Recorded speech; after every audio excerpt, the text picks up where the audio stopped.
Hello my friends, how are you all doing? Graham here, Lego Leprechaun, and welcome back to my channel. So, in this update, we have what I said going on the last video, that we were going to do an interior for Arkham Asylum, and I have done it.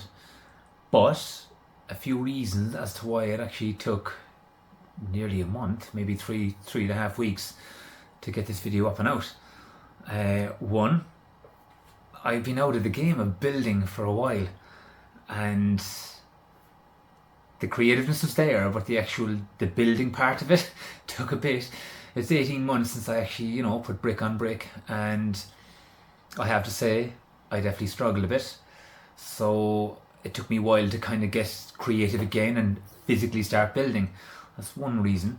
Two, it's been a while since I was in the shed and I was pulling out drawers, and in this case I needed meticulous bits and pieces to do what I wanted to do, and I didn't know where half my stuff was. Oh my god, my sitting room here is a mess because I was drawers out and dropping them and pulling bits and pieces out. Three, I wanted to do a different style of video as opposed to what I used to do before, and that was show you the building process as opposed to what I used to do before, build away and then maybe hold a camera over it, record what I would have built as in the end product and show you. But I remember reading plenty of comments over time about how you would love to see how I build what I build as opposed to just showing you the end product. So I said, right, I'm going to get on top of that this time. In all honesty, I'd actually thought I'd be knocking the video out, we'd say 10 days after the last video.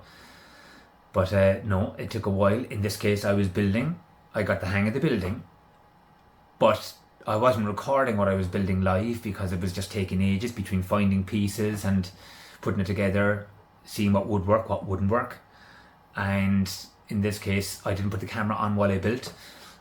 I built it, but then I break it down, memorize it and rebuild it with the camera on, and oh my god, did I make some serious mistakes. I was back and forth stripping it and building and stripping it and building. Now this is a good thing because I found that it was training my brain with the building process and then memorizing exactly what it was that I had built. So when I put the camera on from the basic base plate, I could put it together recording it. Now the editing came in then, which we'd say was the fourth aspect of trying to get the swing of things, in this case of getting this type of video out where I was editing me building but not full live, because if I was to do that the video was coming to 30 minutes, so I was cutting out the unnecessary bits. So I'd literally show what I had built and place it, and then my hand would come up and go on to the next piece. So you'll see it here now as we actually get started in a minute. But that's my delay between the last video and this video. It's not that I've said life is too busy. This is the main thing that I want to really get good at. So there's a mix, as I said, finding parts, creatively building again, memorizing what I built, record it, and then edit it. So I will say that I'm after getting a bit faster, there's no doubt about it, from actually building something and breaking it and building it and breaking it. So the next video hopefully won't be too long. So this is the interior of Arkham, and basically we have a canteen, an area where you'll see the villains getting electrified because that's what happens in Arkham. And we have a kind of a guard's armory, and then we have the villains collectibles. We'd say that would be, when they were arrested and put into Arkham, like they'd have to give up what they have on regarding their hat, their weapons, and there's a room specifically for that. So I'm showing the details of how I built that. So let's get started.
So, my friends, that wraps up this video. Hope you enjoyed it. Going forward, in the next probably few weeks, probably leaning to maybe the next 2 months maybe, I'm leaning in the direction of Gotham City. It was only kind of a thought really that I put an interior in Arkham because it was unfinished. This new shed isn't finished yet. It'll be a while, but I can still work on Lego builds for what I want to place in there when the tables are up and going. So what I'm going to do is, as I said, I'm leaning in the direction of starting with the Gotham City because I already started with Arkham. What I'm aiming for is a good GCPD building and a good interior, as well as the exterior, of course. But I'm going to start with the interior because whatever size the specific rooms take up, then I'll build the exterior outside of that. So what I'll do is I'll build it in sections and put the progress out in a video, hopefully on a weekly to a 10-day basis maybe, depending. But that's the goal moving forward now, is to get content out more frequent. Alright guys, till the next video, Lego Leprechaun out.